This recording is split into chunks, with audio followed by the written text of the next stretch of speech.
คุณวาสนาสิทธิเวชซึ่งดังมาจากหนังเรื่องครูบ้านนอกแสดงคู่กับคุณปิยะตระกูลรากแสดงหนังเรื่องแรกเธอก็ดังเลยนะครับ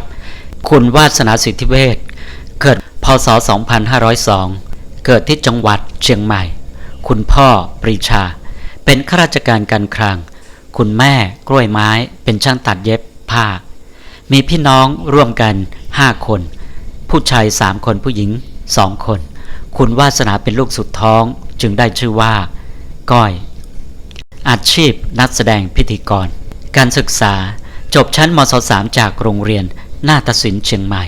มศ.5 จากโรงเรียนวัฒโนไทยพายัพและคณะมนุษยศาสตร์มหาวิทยาลัยรามคำแหงคู่ชีวิต 1. ชาวญี่ปุ่นมีบุตรร่วมกัน1คนเป็นผู้หญิงชื่อโยชินะสิทธิเวชเลิกกับสามีญี่ปุ่นกลับมาอยู่ที่เมืองไทยก็ได้สามีใหม่ชื่ออิทธิพลปัญญาเสวีมีบุตรร่วมกัน1คนเป็นผู้ชายในขณะนี้เรียนต่อที่ต่างประเทศคุณวาสนาเล่าว่าเนื่องจากคุณพ่อเป็นข้าราชการจึงย้ายตามคุณพ่อหลายจังหวัดพออายุได้1 ปีก็ย้ายตามคุณพ่อไปอยู่ที่จังหวัดราชบุรีอยู่ที่นี่5 ปีก็ย้ายไปที่จังหวัดลพบุรี1 ปีเรียนป.1 เป็นเด็กเรียนดีได้ที่2ของห้องจากนั้นก็ย้ายไปที่จังหวัดลำพูนคุณพ่อเป็นรองคลังจังหวัดที่นี่เรียนป.2 ที่ลำพูนเคยเข้าประกวดนางงามเด็กอายุ10 ขวบจนที่เรียนป.7 ได้หัดร้องเพลงกับพี่ชายอยู่เป็นประจำพี่ชายคนโตเล่นกีตาร์เก่งนอกจากนี้ก็ยังเป็นเพื่อนกับคุณจรัญมโนเพชรคุณพ่อเป็นนักแต่งเพลงจบป.7 ที่ลำพูนก็ย้ายมาที่เชียงใหม่ด้วยความที่เป็นคนชอบการแสดงร้องรำทำเพลงชอบทำกิจกรรมต่างๆของโรงเรียนจึงเรียนนาฏศิลป์ที่โรงเรียนนาฏศิลป์เชียงใหม่เรียนนาฏศิลป์ได้อยู่3 ปีจบมศ.3 ก็ย้ายไปเรียนที่โรงเรียนวัฒโนไทยพายัพเชียงใหม่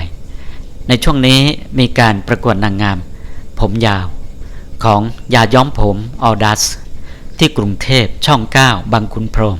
เราก็เข้าประกวดและได้รางวัลชนะเลิศนางงามผมยาวจบมศ.5 มาเรียนต่อที่มหาวิทยาลัยรามคำแหงเรียงรำได้อยู่พักหนึ่งเพื่อนก็ได้ส่งรูปและประวัติไปให้บริษัทต่างๆต่อมาบริษัทดวงกมลมหรสพถูกใจคนที่สมัครเยอะมากประมาณ 20,000 คนต่อมาเขาก็ให้เป็นนางเอกในเรื่องครูบ้านนอกครูดวงดาวเป็นจุดเริ่มการเข้าสู่วงการภาพยนตร์การเข้าสู่วงการภาพยนตร์ปี 2521 จนถึงปัจจุบัน44 ปีจุดเริ่มมาสู่วงการภาพยนตร์ด้วยการสมัครเข้าประกวดคัดเลือกนักแสดงทางหนังสือพิมพ์และได้รับการคัดเลือกให้แสดงภาพยนตร์เรื่องครูบ้านนอกคู่กับคุณปิยะตระกูลรากปี 2521 เป็นเรื่องแรกและก็แจ้งเกิดและก็ดังครูบ้านนอกแจ้งเกิดให้กับดารา3 ท่านด้วยกันนั่นก็คือคุณปิยะตระกูลรากคุณวาสนาสิทธิเวชและคุณสมชาติประชาไทยเปิดฉายรอบพิเศษโดยได้เชิญให้นักเขียนฝีปากกล้าอย่างหม่อมราชวงศ์คึกฤทธิ์ปราโมทย์อดีตนายกรัฐมนตรีมาเป็นผู้ชมพร้อมยินดีน้อมรับคำวิจารณ์หลังจากหม่อมราชวงศ์คึกฤทธิ์ปราโมทย์ได้ชมแล้วก็ชมว่าครูบ้านนอกเป็นหนังดีที่ต้องดูเท่านั้นแหละครับจะปากต่อปากก็เล่าลือจนทำให้ครูบ้านนอกประสบความสำเร็จเกินคาดทำรายได้สูงถึง11 ล้านบาทนักเรียนจากโรงเรียนต่างๆนักศึกษาจากวิทยาลัยครูต่างก็แห่กันไปดูภาพยนตร์เรื่องนี้แทบจะทุกคนที่ดูครูบ้านนอกออกมาจากโรงภาพยนตร์แล้วก็มีอาการร้องไห้สงสารครูปิยะที่ถูกยิงตายครูบ้านนอกดังระเบิดเลยนะครับเข้าฉายครั้งแรกวันที่17 มิถุนายน พ.ศ. 2521นอกจากจะทำรายได้สูงแล้ว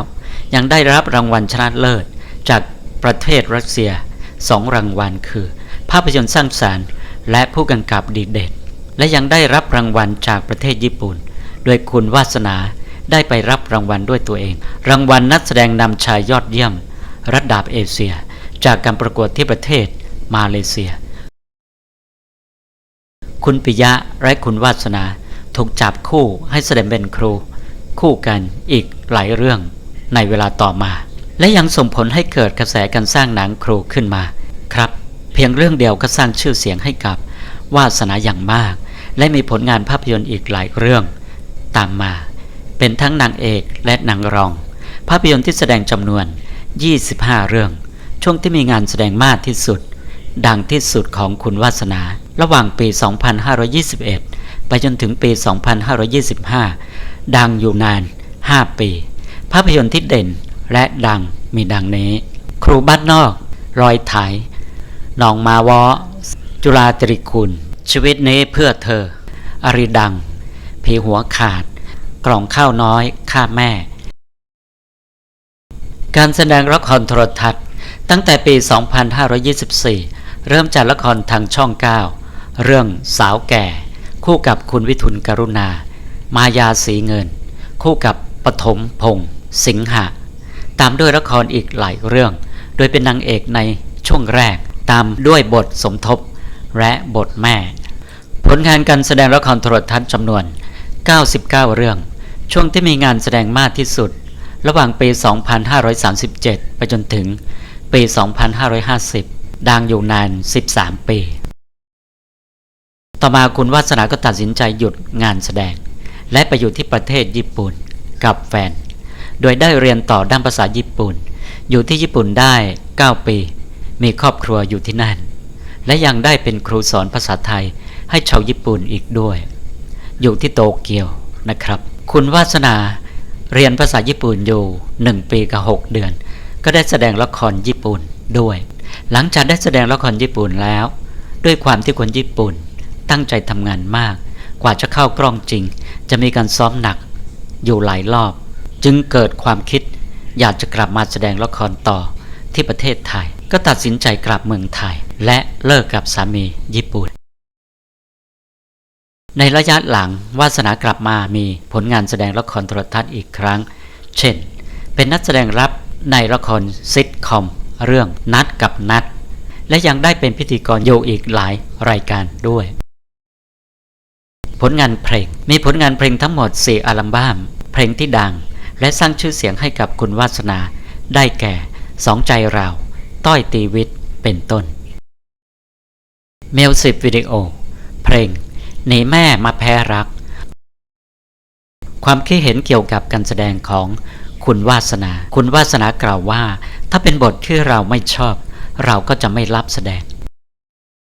ขอบคุณครับที่ติดตามช่องพาเจริญสวัสดีครับ